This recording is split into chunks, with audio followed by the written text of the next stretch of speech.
Labdien, klātesošie un labdien arī attālināti skatītāji. Šī ir mazpilsētas stāstnīca, un kā jau vienmēr mēs mazpilsētas stāstnīcā aicinām cilvēkus, ar kuru darbi tāls ir kļuvuši tādi, kādus mēs redzam šodien. Tie ir cilvēki, ar kuru darbu tāls ir izmainījušies, vai arī šajā reizē tālsu notikumi tiek atspoguļoti gadu gaitā. Un šajā reizē pie mums viesojas tālsaniece, Silkmilk Media valdes loceklē Sanita Liepiņa, kura jau no bērnu dienām zinājusi, kas strādās par žurnālisti. Laikraksta Tālsu vēstis galvenā redaktore Paula Kārkluvalka, kura darbojas ne tikai žurnālistikā, bet pārzina arī mārketinga un pārdošanas jomu. Operators, TV 9 pakalni dibinātājs Ģirds Grenevits, kurš jau kopš jaunības laikiem ir aizrāvies ar fotografēšanas un video veidošanas smalkumiem. Labdien! Labdien! Sākumā, kā jums šodien gāja? Ko jūs labi esat sastrādājuši pa šodienu? Šodien jau vēl tikai pusē ir. Bet mēs šodien Latvijā stāstīsim par to, ka Tāls ir izveidojuši busuļu soliņu. Jauki. Daudz darba ir bijis. Brīvdienās apmeklējāt šo pasākumu? Nu jā, citādi jau mēs nevaram uztaisīt, ja mēs neapmeklējam. Precīzi. Ģirt, varbūt pastāst, ko tu šodien esi sadarījis? Sanita jau teica, būs sižets par soliņu. Tad man bija šodien jālido virs soliņu, lai būtu kaut kāda piefilmējuma. Lai Tereza var samontēt. Un tad es vēl montēju, bija Tāls kristīgās skolas vienam mūzikas ansamblim 10 gadu jubileja. Koncerts Luterāņu baznīcā, un tad tas jāsamontēja. Skaidrs. Un Paula pastāst, kas tev šodien? Par savu šodienu. Es esmu ne tikai redaktore, bet arī mamma. Un pašlaik es esmu slimības lapas, jo viens no bērniem ir apaugstējies, un kā jau pavasarī. Bet neskatoties uz to, protams, tāpat sekoju līdz tam, kas notiek pašlaik novadā, un cītīgi sekoju līdz čatiņam iekšējam, kur mēs jau pārunājam, kas ir plānās uz nākamo avīzi. Jo šis tomēr ir tāds darbs, kur arī slimojot nevar uzlikt uz pauzīti pilnībā, ir jāskatās, kas notiek, kas būs. Un tas jau ir tāds dzīvesveids. Jā, paldies. Varbūt sāksim, kā es vienmēr sāku ar sākumu, nedaudz pastāstiet par sevi, savu bērnību, jo, piemēram, Ģirds nav īsti nācis no Talsiem, bet dzimis kādā blakus novadā. Jā? Ar maniem sākt? Kā jūs varbūt, kā meitenes vēlās? Ar Ģirdu sākt. Dzīves Skandavā, mācījies Tukumā, Ventspilī. Dienests Padomārmija, jūras skolu. Ieprecējos Tāls novadā Laucenē, sāk dzīvot. Un tā ar Talsiem atnāca. Labi, bet cik es zinu, tu mācījies ne par to, par ko tu šobrīd strādā? Tas bija sākumā, bet tad kaut kādā, neatceros precīzi gads, ka izdomāju, ka ieiet fotoskolā, tas bija mans hobijs, man vajadzēja dabūt dokumentu par foto. Un tad es izmācījos vēl Rīgā, tas ir starptautiskās televīzijas skola, Birūts Magels, jau vairs tāda laikam nav. Un tur bija fotogrāfi, un tad es beidzu fotogrāfu nodaļu ar diplomu kvalificētu, aizstāvēju kursdarbu. Un tad arī nopietni sāk pievērsties arī pie video filmēšanas. Tur bija dažādi pasūtījumi kolēģiem, kad vajadzēja arī taisīt kaut kādas reklāmas, sižetus, raidījumus dažādus. Tā arī sākās. Un Talsos kaut kad bija sludinājums par Tāls televīzijā bija brīva vieta operatoriem, tad es arī pieteicos. Un tad tev paņēma? Atceries savu pirmo sižetu vispār, kas tev bija jātaisa? Nē. Nē, es atceros, es braucu līdz kolēģiem, braucu līdz mācīties veidot sižets, kā Tāls televīzija tajā laikā darbojās. Un mēs bijām Pūņās uz Ezersvētkiem. tad bija Ķūļos, ne? Ķūļos, jā, atvainojos. Ķūļos. Ezers Svēts bija, jā. Un kas tajā laikā bija vadītājs? Valdes locekli bija Inga Prieda. Inga Prieda, jā. Labi, īsumā par tevi man skaidrs. Varbūt Sanita varētu turpināt? Kā jūs vēlaties? Jūs varat izdomāt. Mani sauc Sanita. Es esmu no Talsiem. Es arī šeit mācījos Talsu pamatskolā, Talsu valsts ģimnāzijā, un tad es aizgāju mācīties uz Rīgu, Rīgas Stradiņu universitātē. Tā visiem asociējas ar medicīnu, bet tolaik bija izveidota arī tāda Eiropas studiju fakultāte, kas, man liekas, darbojas vēl šobrīd, varbūt ar citu nosaukumu, es nezinu, bet tajā es mācījos žurnālistiku. Jā, un pieteikumā es jau teicu, ka tu esot no bērnības jau zinājis, ka tu gribēsi būt žurnāliste. Kā tu domā, kādām īpašībām jāpiemīt žurnālistam? Droši vien jābūt komunikablam, bet es nezinu, vai man tā īpašība piemīt. Jāprot veidot smuki teikumus, savirknēt, jāprot klausīties, ieklausīties, sadzirdēt.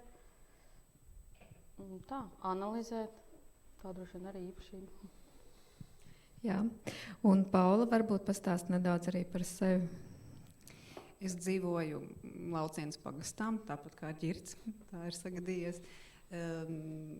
Jā, skolā es gāju Vanzenes vidusskolā, viens no pēdējiem gadiem, kurš bija vēl vidusskolas gads, un pēc tam jau skoliņu pārvērt par pamatskolu.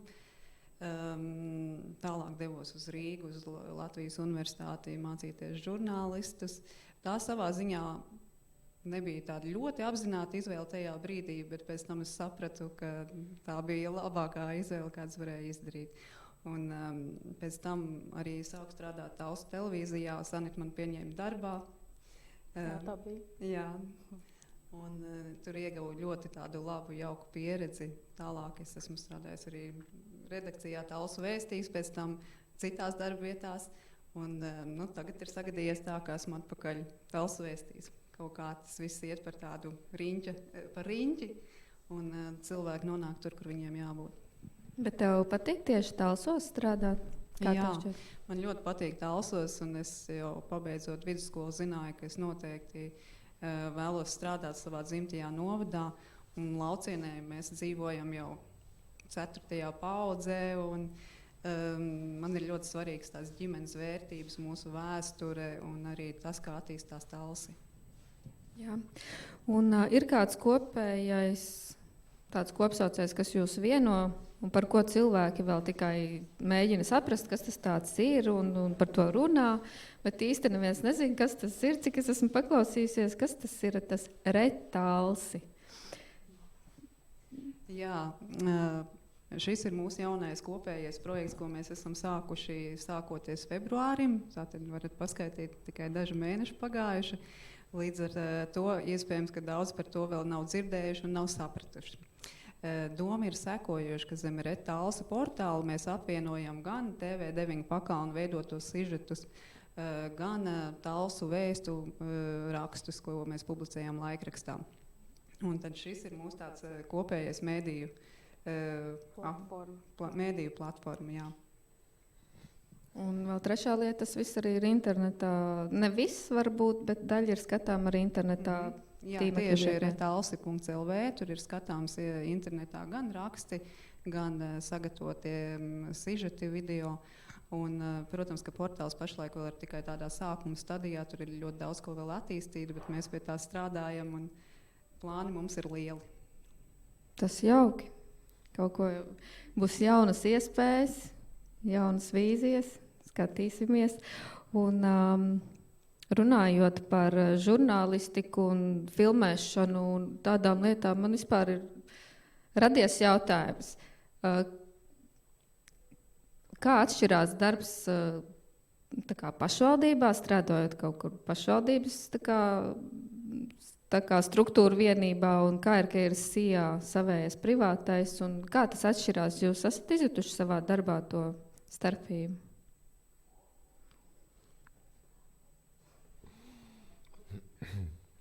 Ne, nu, starpība, protams, ka ir, jo Tallas televīzija bija pašvaldības kapitāla sabiedrība. Un TV9 un tas ir privāts. Jā. Nu, tur būtu tā būtu tā juridiskā atšķirība. Nu, es apmēram saprotu, par ko tu gribi dzirdēt. Bet nav tik traki, kad mēs strādājam gan kā pašvaldības uzņēmums vai kā mēs privāts. Jo mēs turpinām šo sadarbību tagad, kā SIA ar pašvaldību. Tad mēs strādājam vienkārši kā struktūra. Tas sadarbība jau turpinās arī tagad. Vienīgais tas, ka mums bija jāpiedalās konkursā, lai mēs varētu šo sadarbību izveidot. Tā bija tāda pārējais posms, ka mēs strādājam bieži daudz, tagad meklējam dažādus konkursus, kurām startēt, un tādā veidā mēs meklējam šos te pakalpojumus, kam mēs varētu sniegt un piedāvāt. Tas būtu tagad tāda atšķirība. Bet principā tie sižeti, teiksim, ar to pieskaņu saturiski nemainās. Jā. Tas, ka mēs bijām pašvaldības televīzija, tas nenozīmē, ka mums kāds noteica, kā mums ir jāveido, un tā nebija ne toreiz, ne tagad. Atšķirās varbūt skaitliski tikai tas, cik daudz mēs varam taisīt. Jā, paldies.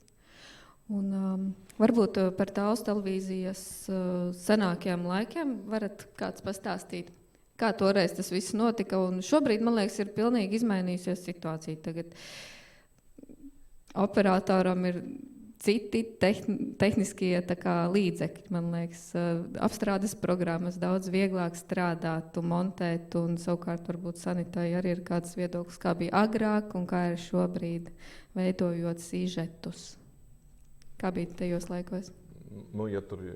Ja mēs atgriežamies kaut kāds gadu 10, tad tas salīdzinājums ir diezgan tāds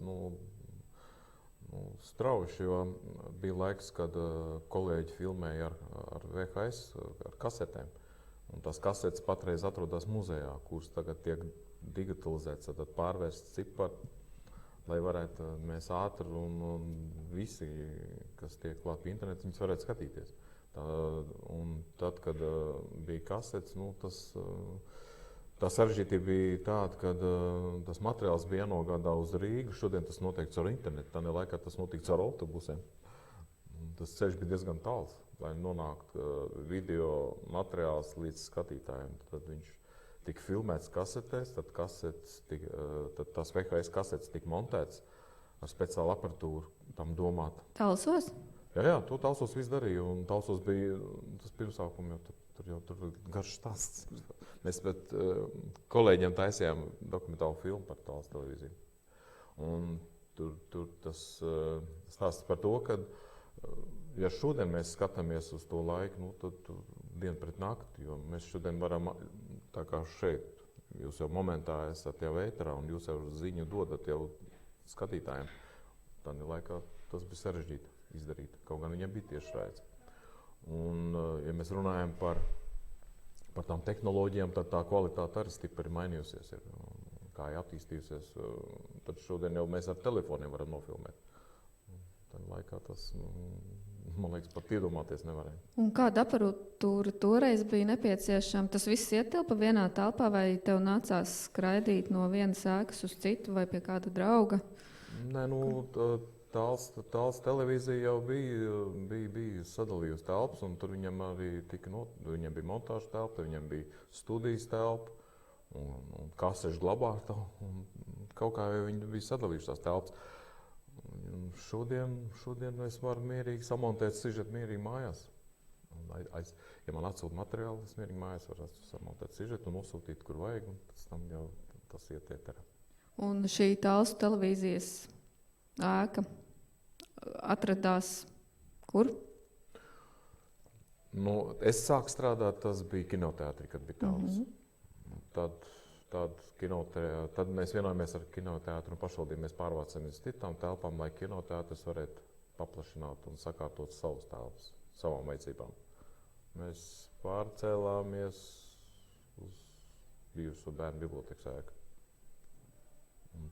Tur arī beidzās Tallas televīzijas laiks. Jā. Sanita, varbūt pastāst, ko tu atceries no senākajiem laikiem, kad bija jāveido sižeti? Kā toreiz gāja?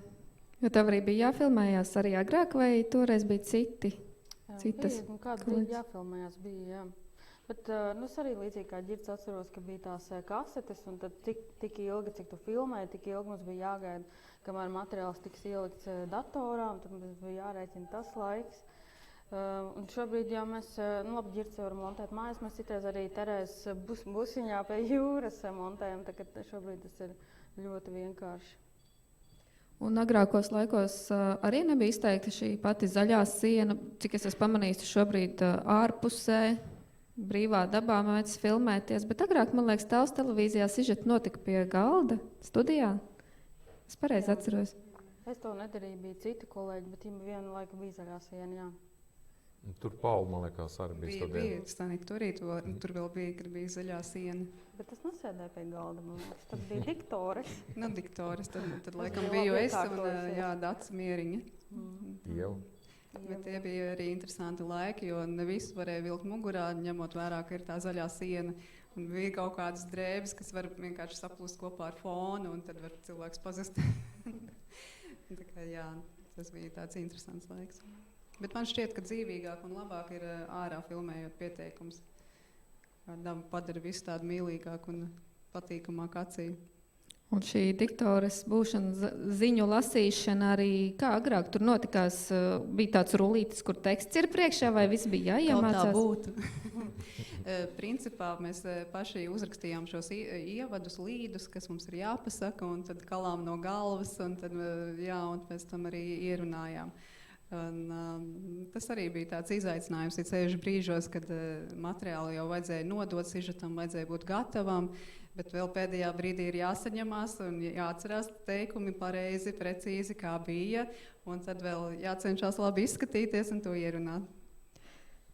Jā, laikam bija sarežģīti. Un tad, ja tu pats esi rakstījis tos teikumus, tad viņus vieglāk iemācīties, bet ja tev kāds cits ir rakstījis, tad tas tā izaicinoši diezgan.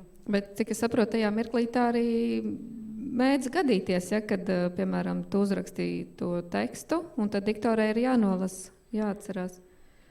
Labi. Un cik bieži tobrīd notika šīs reportāžas, šie ziņu raidījumi? Bija, man liekas, viens brīdis, kad bija 3 reizes nedēļā. Un tad jums nācās ļoti, ļoti intensīvi strādāt, lai varētu visu atcerēties, samontēt, aizsūtīt uz Rīgu. Ja? Un tas sūtīšana uz Rīgu jau ar autobusu jau bija ļoti, ļoti sen, ne? Tas bija vēl senāk, ja? Tur bija priednieku laika. Jā. Mums laikā tā ar autobusu mēs nesūtījām. Mēs sūtām ar serveri. Jā. Tas ir dažu minūšu jautājums. Jūs laikā jau bija internets, bet tie pirmsākumi bija tādi, ka tur jau kasetes gāja. Tas ir atsevišķi raidījumi, ziņu raidījumi, kas gāja uz Rīgu ar kasetēm. Bet tāpat Tēls televīzija viņam bija, viņi nopirka diezgan tādā laikā dārga tehnika, ja nemaldos Itālijā, kas ar antēnām, kas tika uzstādītas Talsos. Viena antēna tika uzstādīta pie kinoteātra, otra antēna, ja nemaldos šeit virs šīs ēkas jums bija, un tad tā veidā viņi raidīja paši jau ēterā Tēls televīziju. Tā. Jā, tad par šiem cilvēkiem. Vai ir bijis tā, gan jau, ka ir bijis, ka atnāk pēc šīs sižeta un sūdzās, vai arī ģirtam, ak, Dievs, kā tu man tur uzfilmēji, vai kāpēc tu man tur neļāvi izteikties ilgāk, es taču vairāk runāju, nekā tu man tur esi samontējis. Lai mēs tev pasakām, kuri tie ir? Nē, tos gadījumus tā tiešām ir gadījies. Jā. Jā, bieži tā gadās? Nē. Nav tik traki, ka cilvēki mūs tur kaut kā tur baigi rātot vai kaut kā izteikties. Mums regulāri notiek ar kolēģiem no reģionālās televīzijas rīt sapulces, un tad attiecīgi mēs ejam cauri par tiem raidījumiem, kā ir nofilmēts, kā ir saturs veidots, un tad tur tās kļūdas arī skatāmies, un tādā veidā mācāmies viens no otra, kā pareizi, kā labāk. Un agrākos laikos arī bija šādas sapulces, kurās tika izvērtēts, kā intervēt un kā filmēt? Gadu, man liekas, tā ir. Ne? Jā, tas ir kaut kā pēdējo gadu, jā, bet agrāk bija savādāk. Tur kaut kādas recenzijas tika veidotas no no pieaicinātiem ekspertiem no malas. Nu, tādā veidā tika aprakstīts tas darbs. Bet daudz interesantāk ir tā, kā mums ir patreiz, kad, kā teikt, sižets tev vēl ir palicis atmiņā, un tad ātri iziet tam raidījumam cauri, un tad var izteikties. Pandēmijas laikā sāk kļūt populāras Zoom sapulces, un tagad visas Latvijas reģionālajie žurnālisti var saslēgties kopā no rītiem. Jā, savs plus tam visam tomēr bija. Protams. Bet toties, kā bija cilvēku intervēšana klātienē, vai vispār drīkstēja veidot sižets un iet uz mājām un tā tālāk? Ar distanci. Covid laikā tieši? Covid laikā, jā. Ar distanci varēja. Bet pārsvarā mēs tad arī pārgājām arī uz Zoom intervijām diezgan daudz. Jo, tas Zoom intervijas arī, ja to kvalitāti var nodrošināt, tad viss ir kārtībā. Bieži vien tā kvalitāte tur diezgan bēdīga. Mums bija tāds garš miegs, tāds statīvs, ar ko mēs intervējām, tā pa gabalu cilvēku. Un tev pašai bija jātur? Un pēc tam parādījās statīvs. Tad pārgājām statīvu, kurš nebija jātur rokās. Jā, bet pats sākums bija interesants, kā visas televīzijas improvizēja. Citiem tur, man liekas, bija sloši kārti. Arī izskatījās. Man liekas, mums pašiem bija sloši kārti. Tomēr Virstas kāds, ne? sākāt ar slotas kārtu. Kaut kāds bija, jā. Ļoti labs sākums. Jā. Tad runājot par šiem jautājumiem. Sanitai, es zinu, arī ir savs privātums ļoti svarīgs, tomēr pabūt ar sevi, kā es lasīju intervijā. Bet tad, kad jūs intervējat un veidojat šos rakstus, kā jūs zināt, kurā mirklī apstāties un neuzdot kaut kādu jautājumu, kas cilvēkam jau ir pārāk daudz viņa privātumā? Man šķiet, ka pajautāt jau drīkst. Bet cilvēks var izvēlēties neatbildēt. Un ja jūt to brīdi, kad cilvēks sāk svārstīties, tad jau arī var pateikt priekšā. Jūs drīkstat neatbildēt, ja jums tas ir neērti. Jo citreiz ir jāuzdod neērti jautājumi, lai tiktu pie kaut kāda risinājuma. Man šķiet, ka žurnālistam ir ļoti būtiski iet pie sava intervējumā ar tādu cilvēcisku, draudzīgu attieksmi, jo mēs visi jau esam viena mērķa vārdā. Tāpēc, lai mēs sagatavotu kādu materiālu, pastāstītu par to, kas notiek, lai izstāstītu varbūt kādu problēmu jautājumu, lai cilvēkiem taps skaidrāks, kāpēc vispār varbūt tā problēma ir un kā to var risināt. Un jā, jautājumi nevienmēr ir ērti, bet tie palīdz nonākt pie rezultātu. Bet toties ir gadījies tā, ka arī nesaņemat vajadzīgās atbildes, lai veidotu šis raksts ar šo segumu? Pašlaik jau ļoti moderni ir sagatavot atbildes rakstiskā formātā, ja negrib atbildēt. Var izlīdzēties tā, arī laikrakstā tā var izlīdzēties, televīzijā grūtāk. Jā.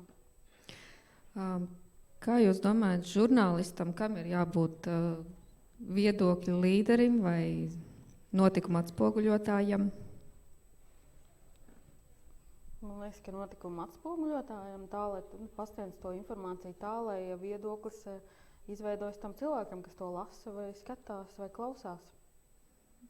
Jā, jo pašlaik arī ik pa brīdim tiek pieminēts, ka žurnālistam tomēr ir pašam jāiet ar savu viedokli un vairs nav tā vecais žurnālistikas princips, kur mēs atspoguļojam tikai vienu otru viedokli, bet man tomēr patīk šī klasiskā pieeja, kur mēs paliekam pie tā, ka mēs ļaujam lasītājam vai skatītājam pašam izvēlēties un pēc tam sagatavotajām intervijām izsecināt, kam viņš piekrīt, kam viņš nepiekrīt, jo katram ir iespēja izvēlēties, un mēs neesam tiesneši, kas var izlemt, kura patiesība ir patiesība. Bet mēs dodam iespēju izteikties visiem. Jā. Bet nav tā, ka arī jums reizēm gribētos izteikties? Man ne. Mums laikam ar Sanitu ir vienādi tas, ka mēs labprāt vairāk klausamies nekā pašas izsakamies. Un mums patīk uzklausīt citu cilvēku viedokļus, un mēs esam labs klausītājs. Tādēļ šis šajā gadījumā ir pat tāds izaicinājums būt otrā pusē un pašām runāt. Jā, man arī nav problēmas savu viedokli paturēt pie sevis. Man vairāk patīk atspoguļot to, ko domā citi. Nu, tas laikam pat ir labi. Labi, skaidrs. Tā. Cik daudz tur jautājumu? Jautājumu man ir daudz. Tu vari pajautāt Girtam, kā viņam ir, kā operatoram būt aiz kameras, un viņam arī ir citreiz jautājumi. Labi, runāsim vēl par jautājumiem.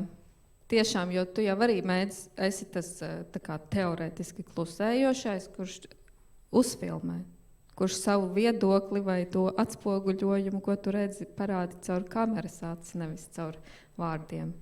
Pastāst, kā tev ir uzfilmēt savu viedokli, varbūt reizēm? Nu, reizēm ir ļoti grūti, atkarībā no vietas un no pasākuma.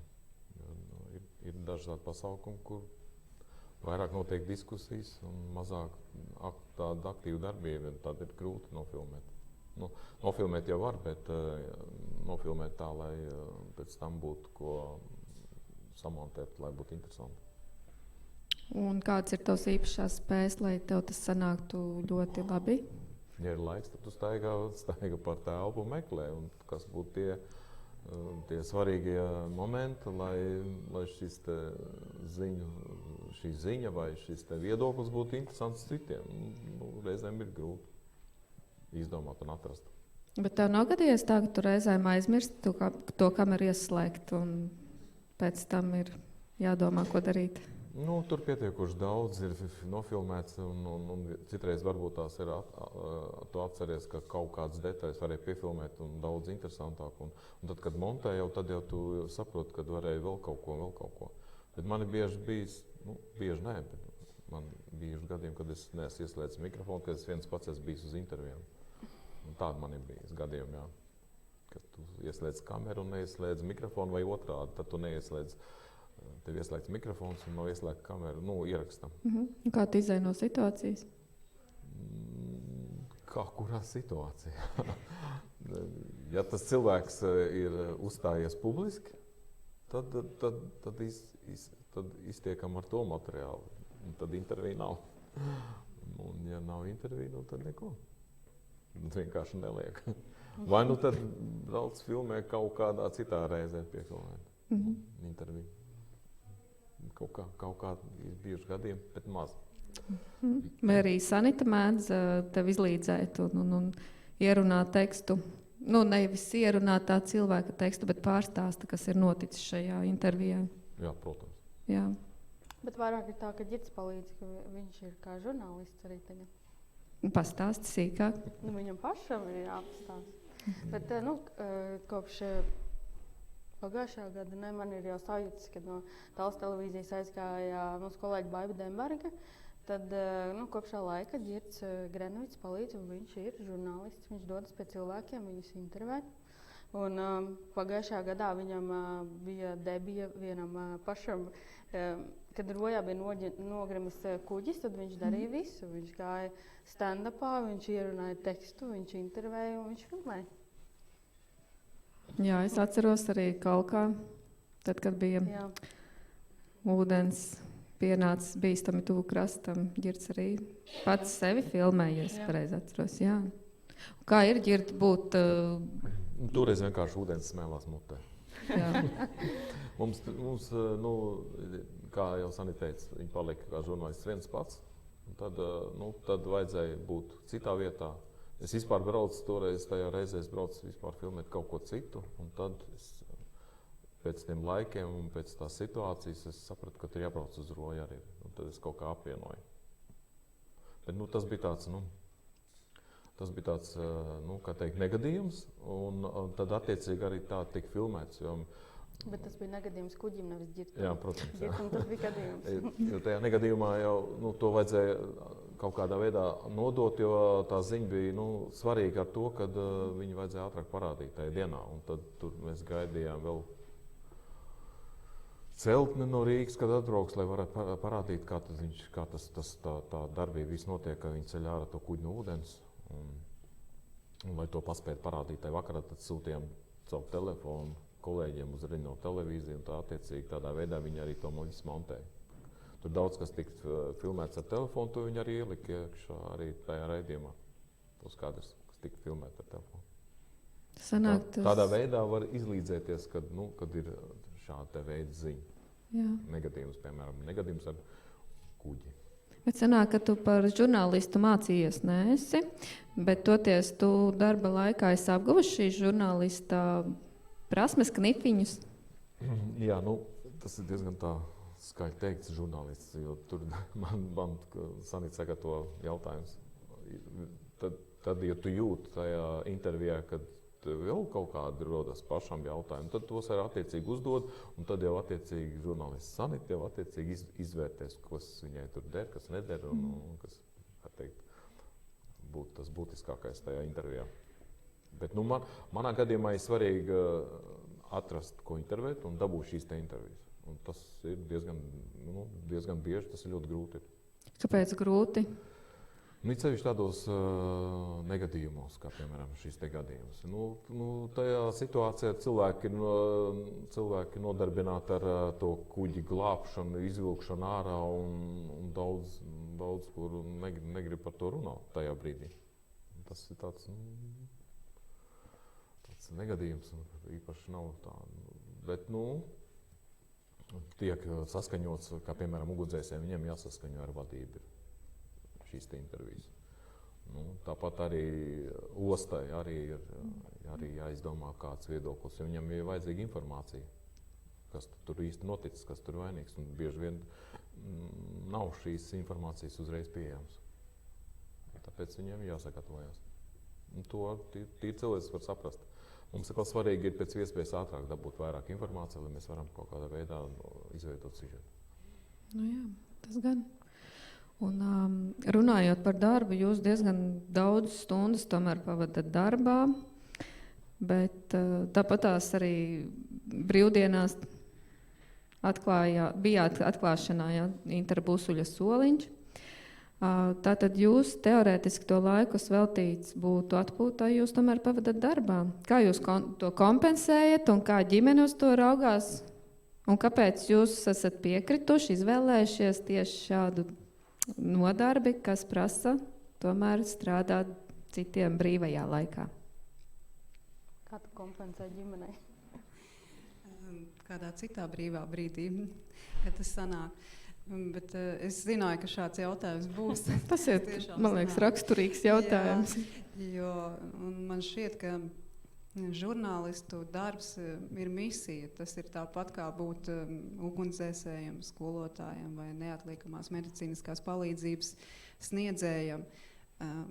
Tas ir, pirmkārt, tu to izvēlies tāpēc, ka tev tas ir svarīgi, tev ir kāds augstāks mērķis, kādēļ tu to vēlies darīt, kādēļ tu vēlies informēt sabiedrību un dzīvot līdz visām aktualitātēm.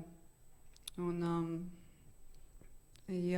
tad attiecīgi līdz ar to jau vairs netiek skaitīts, vai tas ir brīvais laiks, vai tas ir darba laiks. Un bieži vien ir tā, ka darba laiks jau ir beidzies, bet tas darbs, ja arī varbūt tas nav tieši tāds fizisks kādā pasākumā, tik un tā tas sižetiski par kādiem rakstiem domājot, tas ir līdzi arī uz mājām. Bet attiecīgi manā ģimenē man ir veicies, jo šis darbs jau ir zināms arī iepriekšējām paudzēm un saprotams, kā tas ir, kad ģimenē ir žurnālisti un ko tas nozīmē, ka tas varbūt ir kādreiz kādas brīvdienas, kas nav visiem kopā, bet attiecīgi vēlāk tad tas brīdis kopā būs. Paldies, Sanita. Kā tev ir ar šo darbu brīvajā laikā, kamēr citi atpūšās vai svin?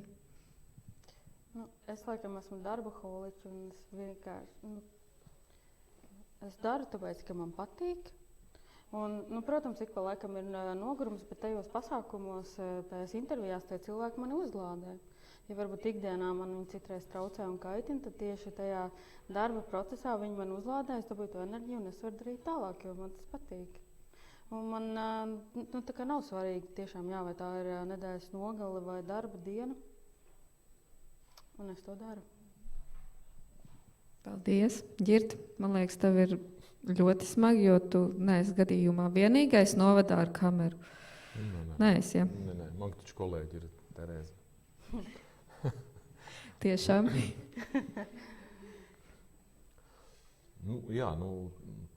tagad pēdējā gada laikā dēļ visiem tiem apstākļiem mums tās sestdienas tomēr bija vairāk brīvas. Tagad, kad jau atkal ierobežojumi ir atcelti, tad atkal iet pasākumi. Diezgan daudz ir, un tagad jau ir jāsāk izvērtēt, kur mēs braucam, ko mēs darām. Man līdzīgi kā sanitēra darba kolēģis šajā te savā profesijā. Jā, reizēm ir par daudz, un tad ir ļoti grūti, tā, kā teikt, atiet. Ir ceļš, kad ir garās stundas, atkarībā no pasākuma. Un visvairāk paņem enerģiju tiešraides. Tas ir diezgan smags. Tāpēc, ka tehniski tev daudz dažādi jautājumi jārisina uz vietas, kur nav no tevis atkarīgi no dažādiem citiem apstākļiem. Tur nav tas, ka tu aizmirsties nekamē. Vienkārši nav ko ieslēgt tādas apstākļos. Tad, jo tiešraides tas saistīts tīri tehniski ar internetu kvalitāti. Un, ja internetu kvalitāte ir zema, tad tur tiešraidē diezgan grūti ir. Tad tev jāatrisina. Sporta pasākums notiek hallē, kur ir būvēta no metāla, un tad tur interneta signāli ļoti grūti ir. Ja tev nav, kā teikt, kabelī internets, tad risinājumi sarežģīti. Bet ir jārisina. Tas būtu tas, kas vairāk paņem. Jo cilvēki gaida šo te raidījumu, ja tu tur tehniski neesi atrisinājis, tad ko? Jā, iespējas ierobežotas, bet, manuprāt, paliek aizvien vieglāk, jo jau tas internetu pārklājums paliek aizvien pieejamāks. Kā tev šķiet, nē? Es maldos? Nē, ir, bet ir vietas, kur viņi ir sarežģīti. Un ja pasākumā sanāk ļoti daudz cilvēku, un ja viņi tur ir pieslēgušies pie tā tuvākā torņa, tad tur arī jau ir problēmas. Diemžēl. Jā, bet Ģirta, ko es esmu konstatējis, lasot kādu interviju, ka tu bez mazvai no cilvēka puses, tā runāsim tādās līdzībās, tā kā supermens, uzvalk masku. Neviens nezina, ka tas ir tas cilvēks parastais, viņš ir supermens. Tad, kad Ģirts paņem kameru rokā, jā, tas ir Ģirts ar kameru. Ko līdz Ģirts noliek kameru malā, tā, kas tu tāds esi? Vai tā ir gadījies? Jā. Kādā pasākumā, kad es esmu aizgājis vienkārši uz pasākumu. Un tas ir gadījies vairāk kārt, ja? Ir gadījies. Uzreiz man nepazīst. Ģirt, jā, kur tev kamera? Tā ir, jā. Bet tas ir jauki. Man nav nekas pretī. Savas puses, savi plusi, tā teikt, ja? Labi. Tā.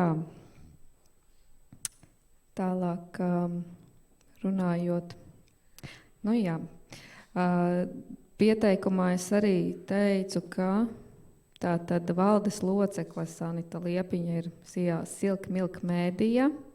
Par šo es arī vēlos saprast, kas ir Silk Milk Media, ko viņš dara, ko viņš ēd, un varbūt pastāsti sīkāk, lai cilvēkiem arī ir skaidrs, kas tas ir. Silk Milk Media ir šobrīd laikraksta Talsu Vēstis īpašnieks. Un zem tā pareizi? Ne, vai mēs izdodam? Izdevējs, jā. Tātad Talsu Vēstis izdod Silk Milk Media. Jā. Un tas uzņēmums, ko tu par to sīkāk varbūt var pastāstīt, tu esi valdes locekle? Šis uzņēmums tapa pirms, man liekas, es nemāku tagad sarēķināt, satraukumā gada, man liekas, 19. gadā. To es tolaik izveidoju kopā ar savu draudzini, lai mēs iestātos biznesa inkubatorā, bet toreiz ideja bija cita. Mēs gribējām apkalpot sociālos tīklus citiem uzņēmumiem, bet mūsu biznesa inkubatorā neuzņēma, un tad no tā 19. gada vienkārši šis uzņēmums stāvēja. Tā kā neaktīvs. Un tagad, kad pagājušajā gadā mums piedāvāja iespēju, ka mēs varētu pārņemt avīzi, tad vienkārši viņu iekustināja. Tad teorētiski sanāk, ka tu rūpējies par to, lai tiktu izdota atbilstoši ļoti labu avīzītēm. Tieši tā. Tā tas arī ir. Bet labā ziņa ir tā, ka principā mēs iepriekš Talsu vēstis izdeva SIA Talsu vēstis, kur vadība izlēma doties pensijā, un šis bija īstais brīdis, lai meklētu jaunus cilvēkus, kas varētu šo darbu turpināt. Un mēs principā tie, kas jau seko līdz Talsu vēstījumu, redz, ka tās pamatvērtības mēs esam saglabājuši, un tas jau ir. Mums ir ļoti labs tāds rakstīts spēks un komanda, kas turpina darboties tikai citā SIA. Skaidrs. Es ceru, ka arī klausītājiem tas taps skaidrs. Jo jā, laiks iet uz priekšu un jāpierod pie jaunām lietām un jaunumiem. Un savukārt Ģirdzakala SIA TV9 pakalni ir dibinātājs. Jā. Tātad tu pats esi savu īpašnieks šim uzņēmumam. Un kā tas sasaistās ar šo? Nē, mums jā, tā kopdarbība ar avīzi jau domas bija sen jau, bet šajā brīdī, kā Paula minēja, tad arī iznāca jau diezgan tā reāli jau sadarboties. Un tā sadarbība vairāk vai mazāk domāt ir tāda, ka, ja mēs dodamies uz kādu pasākumu veidot sižetu televīzijai, reģionāla televīzijai vai Latvijas televīzijai, tad mēs attiecīgi šo te sižetu arī izmantojam kā priekšavīzes rakstīšanai. Un tādā veidā tā vēlme bija arī apvienot šos te spēkus. Izmantot notikumu gan priekš video, gan priekš rakstīšanas. Un varbūt jūs varētu pastāstīt, kā jūs vispār nolēmjat, uz kuru pasākumu iet, kuru atspoguļot, ko ne? Kā jūs izvērtējat šo svarīgāks, mazāk svarīgs, interesantāks? Šis ir, man liekas, biežāk uzdotākais jautājums. Un uz to ir ļoti grūti atbildēt, ja tu ikdienā nestrādā vai no avīzē vai televīzijā. Bet, es nezinu, televīzijā arī piedomā pie tā, lai vizuāli būtu interesanti, ko tu parādīt, lai saturiski būtu svarīgi, kādu sižets varbūt vairāk cilvēku skatīsies. Tā. Jā, jo mēs saņemam ļoti daudz uzaicinājumus uz dažādiem pasākumiem. Diemžēl mēs uz visiem nespējam aiziet, jo mums darbinieku jauda ir tik, cik ir, un darbinieki ir tik, cik ir. Un attiecīgi tas vienmēr ir tāds jautājums, ko mēs plānošanas sapulcēs satiekoties spriežam, kas mums plānojas uz nākamo laikrakstu, kāds izskatīsies, kas būs pirmajā, kas otrajā, trešajā, citās lapas pusēs. Un attiecīgi cenšamies sabalansēt to, lai nav, piemēram, tikai kultūras ziņas, lai ir arī uzņēmēja darbība, lauksaimniecība, lai ir katram cilvēkam kaut kas viņam interesants, ko izlasīt. Tad teorētiski jūs jau esat strukturēti jau pa nodaļām, pa tematiem. Kā jūs domājat, kāpēc ir žurnālisti, kas atspoguļo, teiksim, dzeltenos ziņas, tādas nenopietnās? Kā jūs uz to raugāties? Jūs arī varētu strādāt kādā tādā žurnālā vai izdevnieku laikrakstā? Jā? To jau daudzus gadus runā, ka vispirktākais ir laikraksts, ko it kā neviens nelasa, jā, bet tomēr lasa ar dzeltenu nokrāsu. Jā, visticamāk, ka tie, kas ir mācījušies žurnālistiku, to vidū ir tāds uzskats, ka iespējams, ka tā ir pēdējā vieta, kur doties strādāt, jo ir tomēr kādi principi vai kā. Bet no otras puses, katram cilvēkam ir savs ceļš, un ja tas ir tas tuvākais, kāpēc ne? Jo tomēr tas ir pirktākais, ja salīdzina ar to, kā, piemēram, iet reģionālā presē un ar abonentu skaitu. Es pati visticamāk to nevarētu darīt, man tas pat kaitina, bet tāpat es ik pa brīdim sev pieķeru, ka kāds sociālais tīkls man ir aizvedis varbūt uz kādu dzeltenāku nodaļu. Tā kā nevar teikt, ka arī es nepatērēju šo saturu. Sanita, kā tu raugies uz šo dzelteno presi? Varētu tur strādāt? Es varētu, bet es negribētu.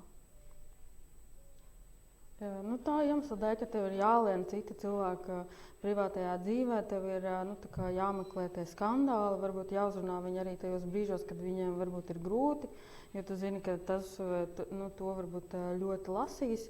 Bet, kā jau Paula teica, tie ir ļoti lasīti mediji, un tad, kad mēs esam kādās mācībās, mums arī mācā parastos ikdienas rakstos un sižetos, tur ietver kaut kādu konfliktu vai kaut kādu stāstu vai tādas lietas, kas cilvēkus uzrunā, uz ko viņi pabalkās.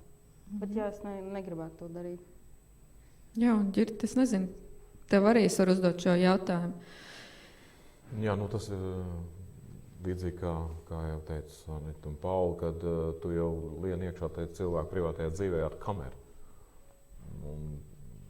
Ir diezgan bieži, kad cilvēki vienkārši pasaka, nefilmē un viss. Publiskajā kādā pasākumā tur nav variantu.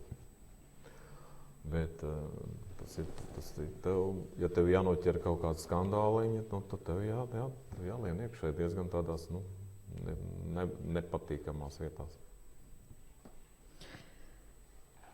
Jā, un vai es pareizi saprotu, ka tomēr jūs vēlaties atspoguļot patiesību, tādu notikumus, bet no gaišā skatu punkta? Vai es pareizi domāju? Jūs taču necenšaties visus strīdus atspoguļot vai kā? Visus nē, bet tādas, kas ir nozīmīgi, tos, protams, ka jā. Protams, ka tie pat nevienmēr ir strīdi, bet tādas bēdīgas, nopietnas situācijas, kā piemēram šodien izskanēja ziņa par to, ka viena no piena pārstrādes nozares uzņēmumiem Elpa uz laiku aptur savu darbību, kas ir ļoti bēdīgi, un tas, ka tāds iznākums būs, nerunājot konkrēti par kādu, jau bija paredzams pirms pāris mēnešiem, un tad arī sazinājāmies ar vietējo piena pārstrādātāju Dundegas pusē, kur gan tā situācija iezīmējās pozitīvāk, bet tāpat izkristalizējās šis nepietiekamais atbalsts no valsts, arī Covid krīzes apstākļos, kas nav nācis par labu tieši mazajiem uzņēmumiem. Un šajā gadījumā arī tas ir tāds sāpīgs jautājums, ko, protams, uzņēmējs no sākuma varbūt pat īsti negribēja izklāstīt to situāciju, kā tad ir. Bet arī nerunājot par šiem sāpīgiem jautājumiem, arī nevar. Tādēļ, ka arī lēmumu pieņēmējiem viedoklis veidojās ne tikai no šīm oficiālajām saņemtajām vēstulēm, ko viņiem iesūta, piemēram, asociācijas, bet arī no mums, no tiem materiāliem, ko sagatavo prese. Paldies. Jā. Tā, Ančai, vai ir kādi arī jautājumi? Jā. Sveicieni no? No pašā Anģeļa droši vien. Es gan redzēju, ka viņš jau sāk skatīties pulkstenī. Viņam droši vien garlaicīgi. Sveicieni ir no Viktorijas Kacēvicas. Paldies, Vika. Sveiciens foršajiem. Tur ir Sarmīta Jurjaka jautā, kādi ir atmiņā paliekošākie darbi, nedarbi? Es varbūt sākšu, man kaut kā tas jau nākot iekšā par šīm durvīm, es kaut kā atcerējos, tas ir no televīzijas laikiem, kad es strādāju Talsu televīzijā, un mums bija paredzēts filmēt sižetu par alpakiem, Vīcežu muižā, ja es nemaldos, ar gumijas zābakiem un karstā vasaras dienā pie tiem lopiņiem, un visi ir noglaudīti tie pūkainie kažociņi un izbužināti, un pēc tam es atceros, ka ārprāts mums taču ir jābrauc uz Seibankas atklāšanu. Un, protams, ka zābaks nomainīt izdevās, bet nebija vairāk laika doties mazgāt šās lanolīnainās rokas, un es pieņemu, ka mēs arī tā īpatnēji smaržojām. Bet varbūt tas izskats nebija tas atbilstošākais, lai dotos uz bankas atklāšanu, bet tā bija vienkārši ikdiena, un šis materiāls vajadzēja, jo es neatceros kurš, bet viens no tiem bija jāgatavo Latvijas televīzijai, līdz ar to nebija varianta. Paldies. Sanita, kādi tev nedarbi gadījušies? Es Armīti jau tagad arī kā privātajā dzīvē, viņi jau mums jautā par nedarbiem. Es nezinu, man tāda nenāk prātā. Man kaut kāds tāds īpašs filmēšanas varbūt. Man uzreiz ienāca prātā, man liekas, pagājušajā vasarā, kad mēs braucām ar kuģi iekšā jūrā, kur bija piemiņas pasākums pirms es neatceros, cik gadiem nogrimušam kuģim. Un mums arī bija ļoti jāsteidzās, un mēs uz tā kuģa jau bija dators līdzi, un mēs griezām to materiālu, un pēc tam montējām tajā slavenajā busiņā. Nu, tas man pirmais ienāca prātā. Un man tam datoram beidzās elektrība, un tieši pirms brīža, kad tas materiāls ir jāizdzen ārā, lai varētu sūtīt prom, tad mēs steidzāmies uz muzeju, lai varētu piešķapselēt to datoru. Muzejā taču bija elektrība. Jā. Paldies Dievam. Paldies. Ģirt, kas tev stāstāms? Nē, nu, ja runājam līdzīgi gadījumi kā Paulē, tad jā, man bija gadījums, kad mums kolēģi vienai kolēģi bija kāzas. Man tā dienā bija jāfilmē zemesargi. Un es ļoti gribēju tikt uz viņas ceremoniju. Un, protams, es devos uz to ceremoniju un paspēju, bet tajā dienā bija stipras lietas, un tad es no meža tieši uz ceremoniju tieši devos. Un tad man bija tāda neērta situācija, tur visi sapucējušies. Tad zālē pašās beigās sagaidīju to brīdi, kad var pasniegt ziedus, un tad ātri muku projām. Un no tādiem, jā, tad tas gadījums, man tas slavenais gadījums ar to, kad es intervēju kādu, un man nav ieslēgt ieraksts intervijas, jā, un tad tas tāds pārdzīvošanas vērts. Jā, bet kas nedara, tas nekļūdās. Tā jau ir. Bet lielākie darbi, kā prasīja, arī varbūt kaut kas tāds, kas uzreiz liekas, tas ir visnozīmīgs man vai sabiedrībai. Uzreiz sasaucās Sanita Ziediņa jautā par atmiņā paliekošākos sižetu, bet no tās pozīcijas, kur aizraujās elpa un visu dienu ir nedēļas atmiņā. Tātad, kas visvairāk ir iespaidojas, ja, kāds sižets veidošana? Ja runājam par Sanitu Ziediņu, jā, mums bija filmēšana un pat sadarbība ar Sanitas vienu projektu. Tad pateicoties viņai, es nokļuvu Rīgā bērnu slimnīcā, kur ir pirms te dzimuši bērni, kas pie kompjūtera pieslēgt, lai viņi izdzīvotu. Tas bija diezgan tāds emocionāls brīdis, un tur bija ļoti grūti filmēt. Bet, pateicoties Sanitai Ziediņai, jā, izdevās, paldies tev, Sanita. Un arī Sanita ielaida, kad mēs filmējam par Sanitas raidījumu, tad viņa arī ielaida savā ģimenē, savā mājā. Un arī savos apstākļos viņa rādīja, kā viņai tā dzīve, ikdienas dzīve ir, un tas arī bija ļoti emocionāli tā. Jo mēs it kā ikdienā kaut ko redzam, kaut ko zinām, bet tā kā šajā pateicoties šim darbam, tā kā tu tiec iekšā tajā situācijā, kā tu viņu izzini, kā tu viņu izjūti, tas ir pavisam savādāk, jo tā ir šai profesijai tā ir tā brīnišķīgā puse, kad daudziem notikumiem esi iekšā, daudzos notikumus esi iekšā un arī iepazīst daudz cilvēks un arī uzzina par šiem cilvēkiem, viņu dzīves un viņu stāsts. Un izmantot šo gadījumu var pateikt visiem intervējumiem par lielu paldies, ka viņi dalās ar savām domām, ar saviem viedokļiem un saviem stāstiem, jo mēs esam kā starpnieki, kas esam starp viņu viedokli, starp viņu dzīvēm, viņu pārdzīvojumiem, viņu mērķiem, un tad attiecīgi mēs to iznesam tālāk. Un ja mēs runājam par to dzelteno presi un to, tad mēs tomēr ejam to ceļu, kad mēs ar savām ziņām cenšamies iedvesmot citus. Un tad, ja teiksim, kādam arī ir grūti, vai viņš nezina, kā šajā situācijā rīkoties ar šo te stāstu vai šo te sižetu, mēs varam palīdzēt. Ceļš, ka mums ir brīnišķīga sērija kopā ar reģionālo televīziju bija Latvijas stāsts. Tad mēs meklējām savā novadā pirmkārt tos cilvēkus, kas var iedvesmot citus un ar saviem stāstiem, ko viņi ir izdarījuši, ko viņi dara un tā. Un Sanita Ziediņa arī viena no tiem, kas ir izstāstīja savu stāstu, un tad mēs attiecīgi arī varējām padalīties. Un es esmu pārliecināts, ka viņi ar savu stāstu daudz iedvesmoja. Jā, paldies. Sanita, varbūt tu pastāsti Es, protams, pievienošos, ka visi Sanitas Ziediņas sižeti ir neaizmirstami.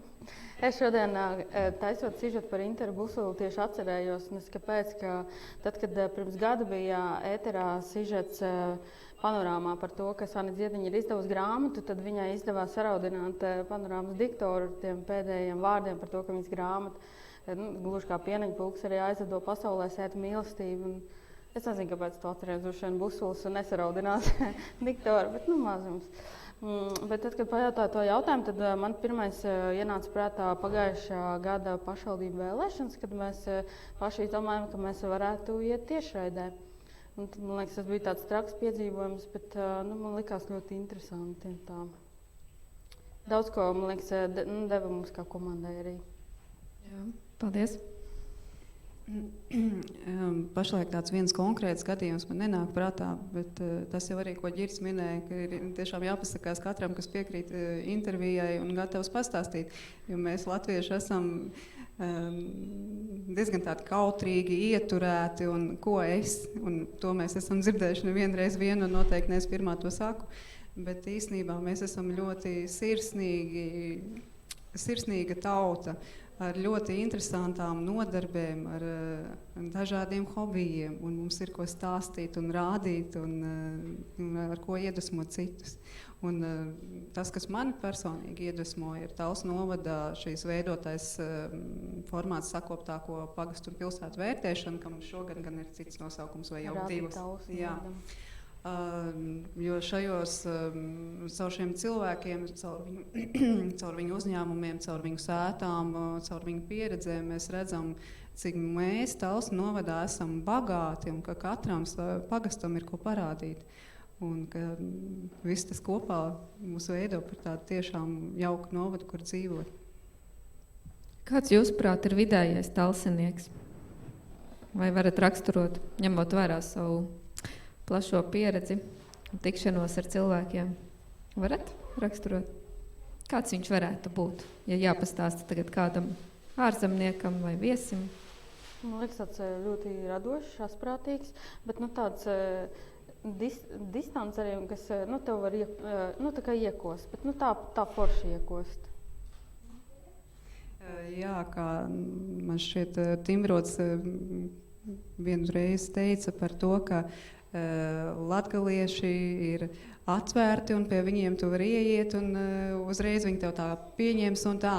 Kurzemnieks uz tevi paskatīsies, no sākuma varbūt nepieņems, bet ja pieņems, tad tā pa īstam. Un tā arī ir, ka varbūt mēs esam tādi skarbāki, varbūt piekrist mūs vairāk brazmainie vēji ietekmējuši, bet tad, kad to cieto riekstu pārkoši, tad mēs esam tiešām jauki cilvēki. Man liekas, mēs esam arī savas vietas patrioti, ka mums ļoti patīk savu mazie talsiņi. Jā, ar visām nebūšanām tomēr. Jā. Tāds ir visur, lai gan mums pašiem tā nešķiet, bet tāds ir visur.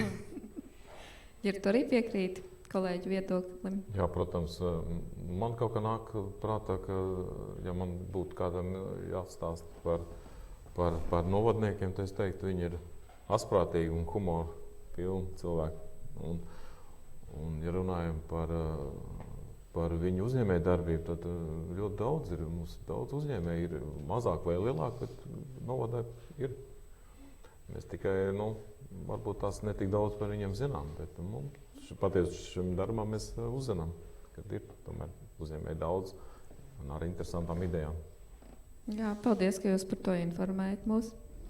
Tam es pilnībā piekrītu.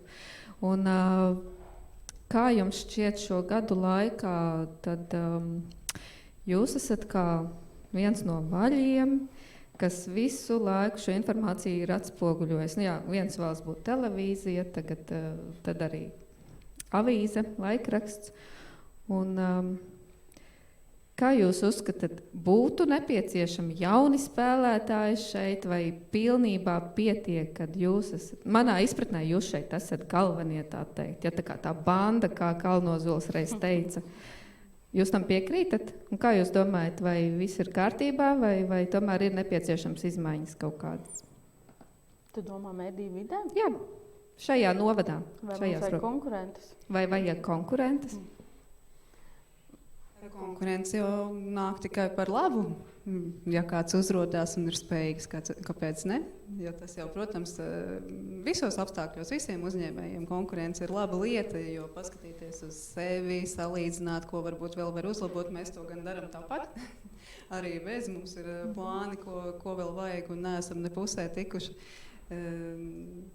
Jā, to jau laiks rādīs, bet es pieņemu, ka tas formāts, kāds ir pašlaik un ar domu par portālu, ko mēs pašlaik attīstam, tas ir tāds ļoti labs pamats, lai katrs novada iedzīvotājs, kurš varbūt arī pat neabonē avīzi, vai varbūt ne tikai novada iedzīvotājs, bet arī cilvēki, kas kādu iemeslu dēļ dzīvo citās valstīs vai citos novados, var ar vienu klikšķu attālumā būt no tā aktuālās informācijas, kas ir tieši Talsu novadā.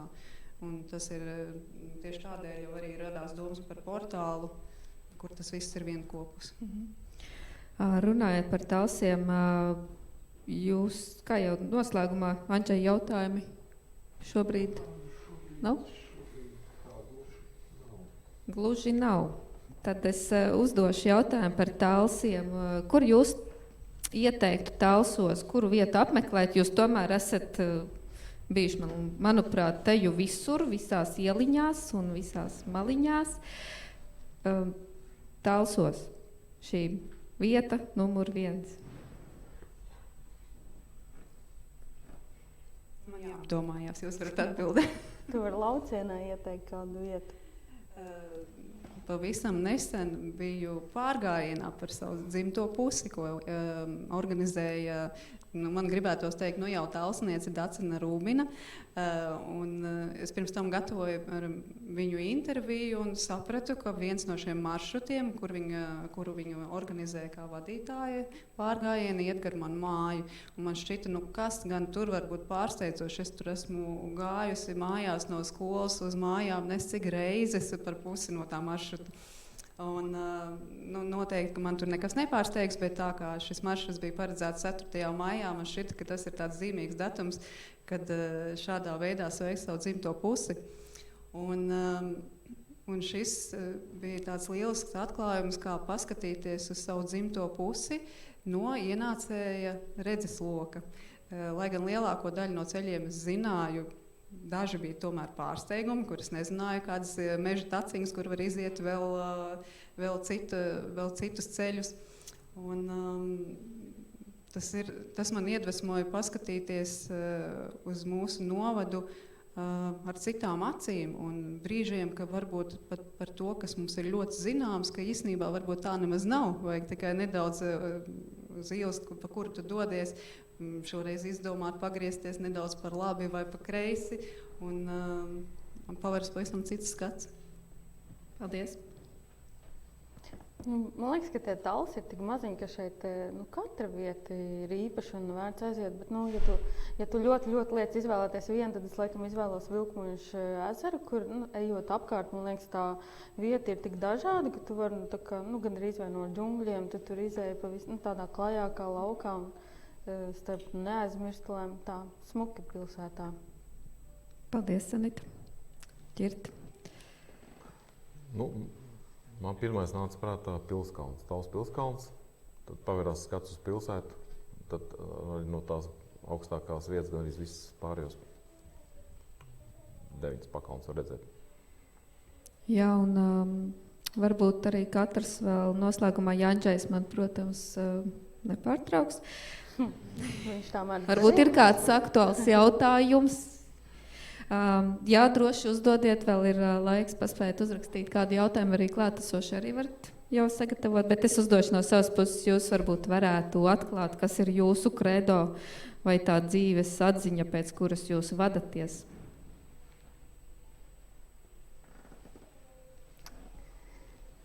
Man ir 2 jautājumi, kas man nepatīk. Viens ir, kas ir tavs hobijs, un otrs ir šis. Tas ir varbūt šajā dienā, ne vispār, bet tad varbūt pēc kā šodien, kā tu pamodies ar kādu domu. Un tas pirmais, kas man ienāca prātā, bija, es kaut kādā pasākumā bija jāuzraksta tādas atziņas, un tad tu vilki ārā pēc tam, un kas tev trāpījās, ko citi bija uzrakstījuši. Un tad man trāpījās tāda, kas man liekas ir ļoti vērtīga. Ja tu nezini, kā dzīvo, tad dzīvo laimīgi. Lūdzu. Jā, dzīvo laimīgi. Paldies. Kā ir ģirt? Vēl jāpadomā. Varbūt Paula. Pēdējo gadu tāda atziņa man ir, ar kuras šķiet mostos katru dienu, kad tad, ja ne tagad, jo mēs neviens nezinām, cik ilgs laiks mums ir dots tieši šeit, šādā veidolā. Un, ja šķiet, ka kaut ko var atlikt, un to jau visvēlāk, tad nē, to nevar ne vēlāk, un to nevar atlikt, ja kaut ko ļoti grib, un kaut kas ir svarīgs, vai tieši otrādi varbūt šķiet, ka kaut kas ir jāmaina, tad tas īstais brīdis, lai to mainītu, ir tagad, nevis pēc gadu vai 2. Paldies. Nu, ir reizēm, kad tu sev pieķer domas par kaut ko tur čīkstēt vai kaut ko pukstēt, tad tu atceries, kā tomēr tev ir paveicies, ka tu vari darīt to, kas tev patīk. Un ka tomēr citiem ir daudz, daudz grūtāk, jo mēs tomēr zinām, kas notiek novadā un kas notiek arī pasaulē. Paldies. Tā, jautājumi varbūt kāds klātesošais vēlās vēl kaut ko noskaidrot? Terēze bija jautājums. Jā, Terēze.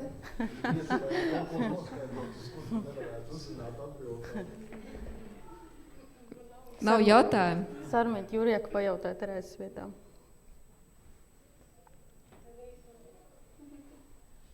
Jautājumu nav, ja?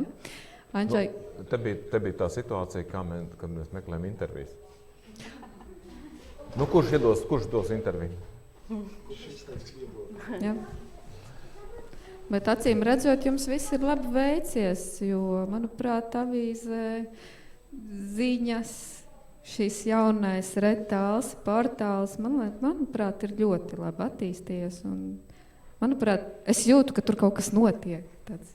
Un arī kā ģirta šī pēkšņā sižets par to pašu jūru, par to pašu roju. Jā, es arī spilgti atceros, kad man likās, bet tas taču tikko notikās. Pirmā kaut kāds draugs tur kādu bildi bija atsūtījis vai ko, un pēkšņi jau ģirts ir sagatavojis sižetu jau un stāsta visu, kas notiek. Manuprāt, ka tā ir ļoti laba īpašība jums, ka jūs esat to panākuši, ka ātri varat atspoguļot to, kas notiek šeit mūsu pusē, novadā un pilsētā.